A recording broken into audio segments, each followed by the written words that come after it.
మామ నిన్న రాత్రి 11:52 ఎన్టీఆర్ గారు నటించిన, ప్రశాంత్ నీల్ గారు డైరెక్షన్ చేసిన డ్రాగన్ సినిమా గ్లిమ్స్ రిలీజ్ అయింది.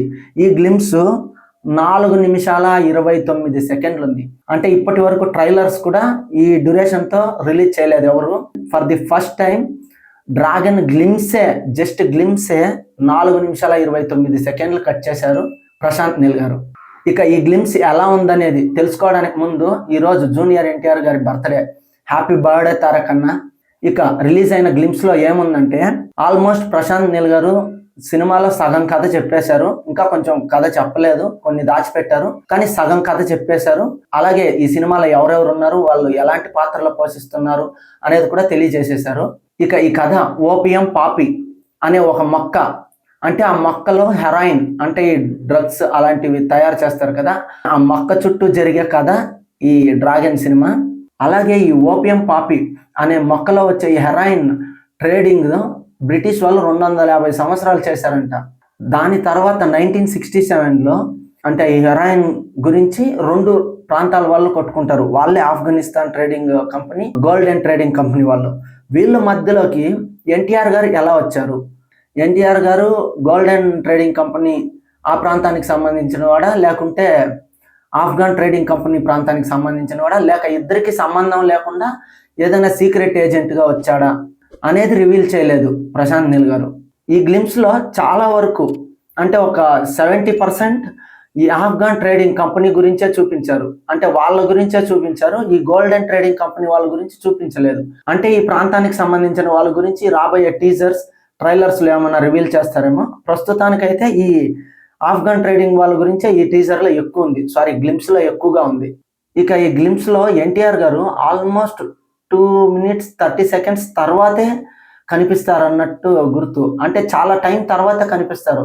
అలాగే ఈ సినిమాలో ఎన్టీఆర్ పేరు లూగర్. ఈ లూజర్ అనేది జర్మనీలో తయారు చేసిన ఒక గన్ పేరంట. ఆ గన్నుని World War I, II use చేశారంట. అలాంటి పవర్ఫుల్ పేరు పెట్టారంటే నాకైతే డౌట్ వస్తుంది, ఖచ్చితంగా ఎన్టీఆర్ గారు ఒక సీక్రెట్ ఏజెంట్ గానే నటిస్తున్నారని. ఆయన పెట్టిన పేరు మాత్రం ఎక్సలెంట్ గా ఉంది, చాలా డిఫరెంట్ గా కూడా ఉంది. ఇక ఈ సినిమాలో ఎన్టీఆర్ గారు, రుక్మిణి వసంత్ తో పాటు చాలా మంది నటించారు. ఖుష్బూ సుందర్ గారు, రాజీవ్ కనకాల, అనిల్ కపూర్, బిజు మీనన్, గురు సోమసుందరం, ఇలా ఇంకా చాలా మంది ఉన్నారు. ఈ సినిమాని మైత్రి మూవీ మేకర్స్ వాళ్ళు చాలా గ్రాండ్ గా నిర్మిస్తున్నారు. ఎందుకంటే అక్కడ ఉన్న విజువల్స్ కానీ, ఆ సెట్టింగ్స్ కానీ అవన్నీ చూస్తుంటే చాలా గ్రాండ్ గానే నిర్మిస్తున్నారు అన్నట్టు తెలుస్తుంది. కాకపోతే ఈ గ్లిమ్స్ లో ఒక 1 minute వరకు చాలా చోట్ల ఏఐ క్లిప్స్ వాడారు. ఈ ఓపియం పాపీ అనే ఆ మొక్క, మిగతా మనుషులది మీరు చూడండి ఆ గ్లిమ్స్ మీకు అర్థమైపోతుంది. అవన్నీ ఏఐలో జనరేట్ చేసిన క్లిప్స్ లాగా ఉంది. అది కొంచెం అంతగా బాగలేదు. ఆ ఏఐ షార్ట్స్ తో పాటు ఈ సినిమాలో ఇంకా నాకేం నచ్చలేదంటే, ఎన్టీఆర్ లుక్స్ కొన్ని చోట్ల చాలా హార్డ్ గా ఉంది, అంతగా బాగాలేదు. ఇదే లుక్ లో ఎన్టీఆర్ గారు ఇంతకు ముందు నాన్నకు ప్రేమతోలో కూడా కనిపించారు, కొంచెం చబ్బీగా. దీంట్లో మరీ బక్కగా బుగ్గలన్నీ లోపలికి వెళ్ళిపోయినట్టు మరీ హార్డ్ గా ఉంది. ఆ లుక్స్ గురించి కొంచెం కేర్ తీసుకొని ఉంటే బాగుండేది ప్రశాంత్ నీల్ గారు. అలాగే ఈ బీజిఎం, ముఖ్యంగా రవి బస్రూర్ గారు కొట్టిన బ్యాక్గ్రౌండ్ మ్యూజిక్ అయితే నాకు అస్సలు ఎక్కలేదు. అదేందో ఆ బీజిఎం ఎక్కలేదు. ప్రస్తుతానికైతే నేను ఇప్పటికే ఒక 5-6 సార్లు ఈ గ్లిమ్స్ చూశాను, నాకైతే ఒక్కటి కూడా గుర్తుండిపోయే మ్యూజిక్, ఇది భలే ఉందిరా ఈ బ్యాక్గ్రౌండ్ మ్యూజిక్ అన్నట్టు ఒక్క బిట్ కూడా లేదు. చూద్దాం ఇంకా రాబోయే ప్రమోషన్ మెటీరియల్స్ అంటే ఈ టీజర్స్ కానీ, ట్రైలర్స్ కానీ, వాటిల్లో ఏమైనా రవి బస్రూర్ గారు ఇంకా మంచి మ్యూజిక్ ఇస్తారేమని చూద్దాము. నాకు ఈ గ్లిమ్స్ లో చాలా బాగా నచ్చింది ఏమంటే, ఎన్టీఆర్ గారి ఆ ఇంట్రడక్షన్ ఉంటుంది కదా ఈ గ్లిమ్స్ లో, చాలా మంది శవాల మధ్య ఆ ఇంట్రడక్షన్ ఇస్తారు కదా, ఆ షాట్ చాలా బాగుంది. అలాగే ఆ లాస్ట్ షాట్, ఆ షాట్ సూపర్ గా ఉంది. ఆ 2 షాట్స్ మాత్రం హైలైట్ గా ఉన్నాయి. అలాగే డైలాగ్స్ చాలా బాగున్నాయి. 2 డైలాగ్స్ ఉన్నాయి ఎన్టీఆర్ గారిది. ఆ డైలాగ్స్ మాత్రం చాలా బాగున్నాయి. దాంట్లో ఒకటి వచ్చి, దేవుడు నాకు గొప్ప వరం ఇచ్చాడు, ట్రిగర్ నొక్కగానే మర్చిపోవడం. దేవుడు నాకు గొప్ప వరం ఇచ్చాడు, ట్రిగర్ నొక్కగానే మర్చిపోవడం. ఈ డైలాగ్ మాత్రం సూపర్ ఉంది. ఇంకొకటి దీనికి మించి ఉంది, ఇంకొక డైలాగ్, నేను నిద్రపోయినప్పుడు నా కల్లోకి నేను చంపిన ముఖాలు రావు, నా శత్రువుల ముఖాలు మాత్రమే వస్తాయి, పొరపాటున కూడా నా కల్లోకి రావద్దు అనే ఆ డైలాగ్ ఉంది. నెక్స్ట్ లెవెల్లో రాశారు నీల్ మామ.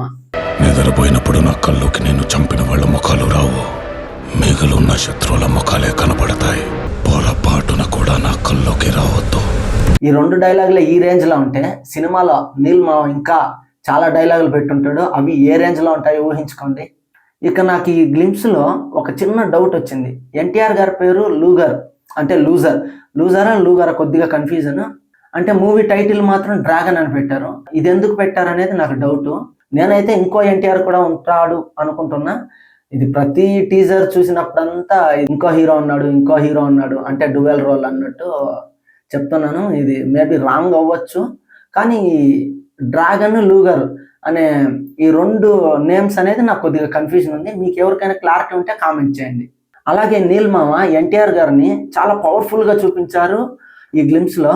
కొంచెం బ్యాక్ స్టోరీ కూడా చెప్పారు, కానీ ఎమోషన్స్ సలార్లో అయితే అమ్మ ఫ్రెండ్ ఎమోషన్స్ ఉంటాయి, కేజీఎఫ్లో అమ్మ ఎమోషన్ ఉంటుంది. కానీ ఈ డ్రాగన్లో ఎన్టీఆర్ గారికి ఏ ఎమోషన్ మీద సినిమా ఉంటుందనేది చూపించలేదు ఈ గ్లిమ్స్లో. ఇంకా రాబోయే ప్రమోషన్ మెటీరియల్స్లో ఖచ్చితంగా రిలీజ్ చేస్తారనుకుంటా. ఇప్పుడు ప్రస్తుతానికైతే ఈ ఎమోషన్స్, ఎన్టీఆర్ గారి ఎమోషన్ సీన్స్ అవన్నీ ఏం చూపించలేదు. చాలా పవర్ఫుల్గా ఒక డెవిల్ లాగా చూపించారు అంతే. ప్రశాంత్ నీల్ గారు ప్రతి సినిమాకి ఇదే కలర్ టింట్ వాడుతున్నారు, అదే కలర్ గ్రేడింగ్ వాడుతున్నారు. నాకైతే ఇది పోను ఆడియన్స్కి ఒక బోర్ కొట్టేలాగా అయిపోతుందేమో అనుకుంటున్నా. నాకైతే అలాగే రిపీట్ అయినట్టే ఉంది. కొంచెం ప్యాటర్న్ చేంజ్ చేయొచ్చు. ప్రశాంత్ నీల్ గారు ప్రతిసారి కేజీఎఫ్ 1 కానీ 2 కానీ అలాగే సలార్ కానీ ఇప్పుడు ఈ డ్రాగన్ కానీ అన్నిటికీ ఒకటే కలర్ ప్యాటర్న్ యూజ్ చేస్తున్నారు. మళ్ళీ రిపీట్ అవుతుందేమో అనేది అనిపించింది. అలాగే ఈ స్టోరీ కూడా అంతే. కేజీఎఫ్ 2 సలారు వీటిల్లో ఉన్నట్టే ఆ వరల్డ్ బిల్డింగ్స్ కానీ ఆ విలన్స్ కానీ అలాంటి వాళ్ళకు ఒక బ్యాక్ స్టోరీస్ కానీ అన్నీ అలాగే ఉన్నాయి. అది కొంచెం చేంజ్ చేసుకుంటే బాగుండేది అన్నట్టు అనిపించింది. నాకైతే అలా అనిపించింది. ఇంకా మీకు ఎలా అనిపించిందో కామెంట్ చేయండి. నాకైతే ఆ సెట్టింగ్స్, ఆ వరల్డ్ బిల్డింగ్ కానీ ఆ కలర్ గ్రేడింగ్ కానీ నచ్చింది, కానీ మళ్ళీ రిపీట్ అవుతుంది అన్నట్టు అనిపిస్తుంది. నేను మరీ ఓవర్గా ఏం చెప్పట్లేదు, మళ్ళీ రిపీట్ అవుతుంది అన్నట్టు చెప్తున్నా అంతే. ఇక ఈ వీడియోకి అంతే మామ. నాకు ఏమనిపించిందో ఈ డ్రాగన్ గ్లిమ్స్ గురించి దాన్ని మొత్తం మీకు చెప్పేశాను, ఏది దాచుకోకుండా. మీకేమనిపించిందో దాన్ని మీరు దాచుకోకుండా కామెంట్స్లో తెలియజేయండి. ఇక అలాగే ఈ ఛానల్ని సబ్స్క్రైబ్ చేసుకోండి. ఈ వీడియో నచ్చితే లైక్ చేయండి తప్పకుండా. అలాగే హై పాయింట్స్ ఏమైనా ఉంటే కూడా ఇవ్వండి. Thank you so much. Bye.